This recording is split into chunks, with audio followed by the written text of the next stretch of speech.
Some players just don't quite get the recognition that they deserve. They can be playing really well but still go under the radar. These are underrated players, and in today's video I'm going to be making a list of the top 10 most underrated players in the world. Now I have actually done my research for this video. I've been looking at all the stats on all the league websites. I'm going to try not to just throw out random players who no one's ever heard of, but if they're in like the top 3 for like goals or duels won or something like that and I haven't really heard of them, then they can definitely qualify for this list. Also, I was looking at the Bundesliga stats and I found this guy called Sir Lord Conte. What a name that is, Sir Lord. What a cool name. He's the fastest player in the Bundesliga. But anyway, let's get started with the top 10.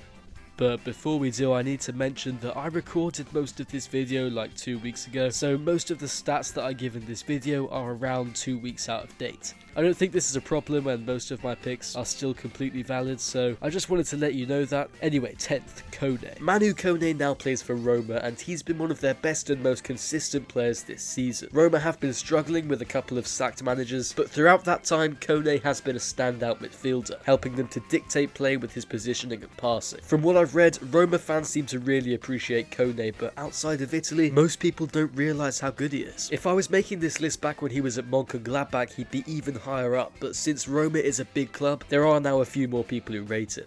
9th, Jonathan David. I think most people know who David is in the football world, but they don't quite realise how good he is. He plays for LOSC Lille and Canada and consistently scores like 20 plus goals a season in Ligue 1, but nobody seems to notice. This season he already has 11 goals, making him the highest scorer in the league, and his consistency season after season is very impressive. He deserves more credit for that. I feel like David should be considered among players for big clubs to sign, and while at the moment everyone's talking about Gyökeres and Marmoush, David's performances are going a little bit unnoticed. People in France rate him. He's definitely one of the best players in Ligue 1, probably the best outside of PSG. So why he isn't rated the same elsewhere is baffling to me. I would say David has a case for being one of the top 10 strikers in the world right now, but he's never in that kind of conversation despite scoring loads of goals for LOSC Lille. I know Ligue 1 isn't quite at the level of other leagues in Europe, but that kind of prolific goal scoring still deserves recognition. 8th, David Lopez. Lopez is a defender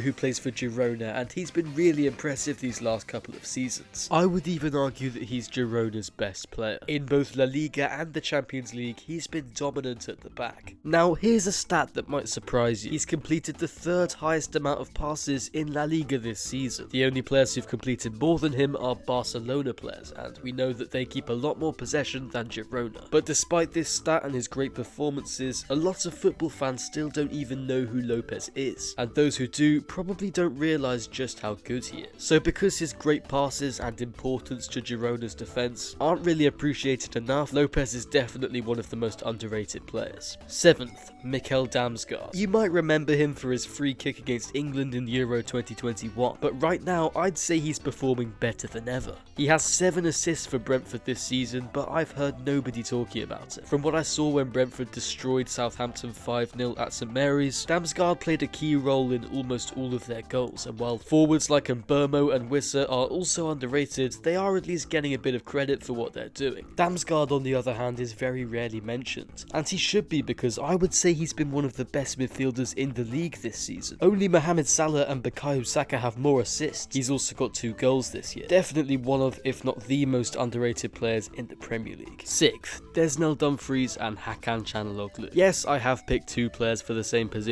but it doesn't matter. They both play for Inter and I really couldn't decide which one to put. That's because they're both so underrated. Let's start by looking at Dumfries. From what I've seen, Dumfries is a really solid fullback. He's strong, he knows when to put in a tackle, but he also contributes going forward. I remember him scoring a couple of clutch goals against the USA in the World Cup for the Netherlands. He's also a very consistent player, at least defensively, and he's been really important to an Inter team that's dominated Italian football in recent years. Despite this though, he's very rarely included in conversations about who the best right back is. In fact, most people would rate Jeremy Frimpong, who he benches for the Netherlands, higher than him, which doesn't seem to make much sense considering Dumfries' consistently good performances for both club and country. Now on to Çalhanoğlu. Çalhanoğlu is a deep-lying playmaker who dictates play for Inter, and I would argue he's actually their most important player. Bastoni and Martinez are also up there, but there's definitely a case to be made for Çalhanoğlu being maybe the best player in Serie A. And despite this, like Dumfries, he's very rarely mentioned in conversations about who the best player in his position is. Just because he's playing in Serie A and doesn't necessarily get all the goals and assists doesn't mean that he isn't a top player. Hold on a second, I've just remembered that Hakan Çalhanoğlu used to play for AC Milan and then betrayed the best club outside of England to go move to Inter Milan. Get him off this list, what a snake. Fifth, Poch. Poch is an Ecuadorian defender who plays for PSG. Last season he performs really well at Frankfurt, and this season he's transferred his form over to the French capital very nicely. In 15 Ligue 1 appearances he's really shown his quality, and I think a lot of people don't realise that he's arguably PSG's best defender right now. I saw him live in a 3-1 win against Lyon and he was very dominant in that game. His positioning was good, he was really good in the air, and he dealt with most of Lyon's attacking threats really well. Hopefully now that he's at PSG he'll get a lot more recognition than he did at Frankfurt, because I think Poch is a really underrated high quality defender.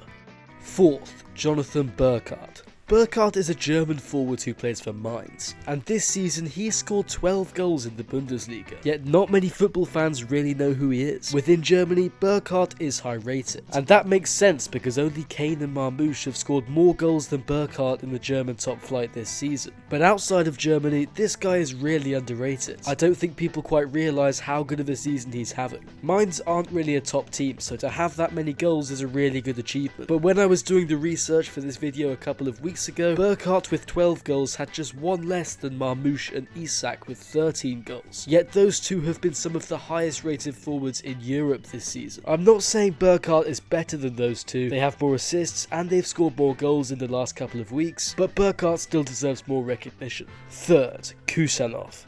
Kusenov is an Uzbekistani defender who used to play for Lens but has now signed for Man City, which is annoying because I'd already recorded a bit telling you about this unknown defender from Lens who's doing really well in Ligue 1, but now everyone knows who he is because he's signed for Man City for over 30 million as well, so people know he's good. Despite all that though, I still think he's underrated. Before signing for Man City, he was arguably the best defender in Ligue 1 this season, and here's some stats to prove it. He was in the 95th percentile for defensive actions, the 93rd percentile for defensive duels won, and the 81st percentile for aerial duels won. He's also incredibly fast, and I think he'll make a really good addition to the Manchester City squad. So although he's not that underrated anymore, I still think most people haven't seen him play and will be surprised at how good he is. Second, Retegui.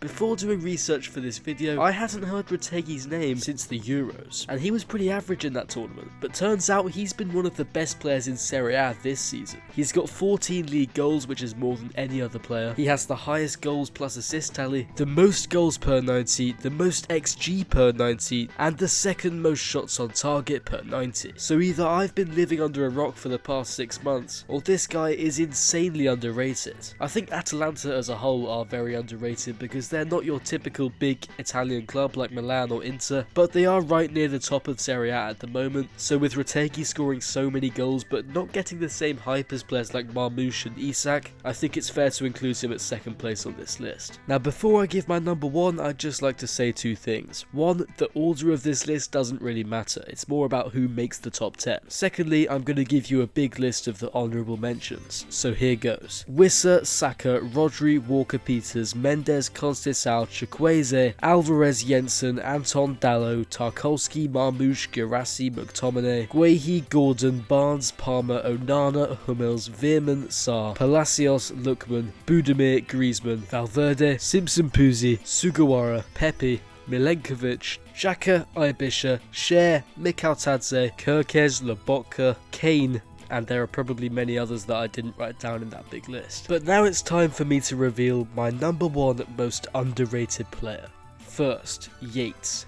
Yates plays for Nottingham Forest, who are having a great season, as he's been one of their key midfielders. As club captain, he obviously deserves a lot of credit for the way Nottingham Forest have been playing, but the way he's been playing as well has been spectacular. He's been really good at progressing the team from a defensive to counter-attack sort of position. He's been dominant in midfield, a tough tackler and a good passer, but I hear lots of talk about Murillo, Hudson-Odoi, Sells, Alanga and Chris Wood of course, but not so much about Yates, even though he's one of Nottingham Forest's best players. In fact, I think he should be considered for an England call-up. Forest sit third in the Premier League, and from what I've seen, Yates' midfield dominance has been crucial to their success. So in my opinion, he's the world's most underrated player right now. I know there are probably loads of other players that I haven't heard of who are really underrated, or ones that I have heard of but perhaps overlooked, so if you want to put any down in the comments, feel free. But that's it for this video. Thanks for watching. Feel free to subscribe because it's completely free and you can always unsubscribe later. But with that being said, thanks again for watching, and I will see you later.